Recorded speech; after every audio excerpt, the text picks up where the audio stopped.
Okay, for this we'll be using something called triangle inequality, which hasn't been going over yet. So let me just quickly state what a triangle inequality is. So given a triangle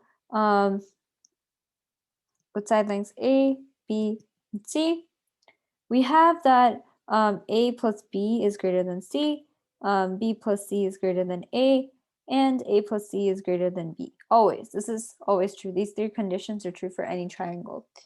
So we use this idea to try to solve this problem. And so we're given that there's a triangle and the side lengths are 5, 19, and I'm going to call the last one S. Or I'll call it X. How about that? X.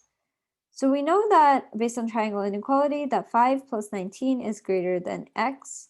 And so we want the perimeter. So what we can do, we want to find out what the smallest whole number larger than the perimeter is. So we can add 5 and 19 because this is equal to the perimeter of the triangle, right? Because you're adding on the side lengths. And you're just adding 5 and 19 to both sides.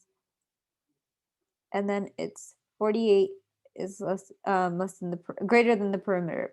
And they're asking for the smallest whole number that is larger than the perimeter of any triangle. So that means it should work for any triangle. And so maybe for some triangles, it could be these choices, for example, but for any triangle, it would be 48. So that's our answer. So here, the main concept that was introduced is the triangle inequality. And I would really make note of this because this could come handy. Okay.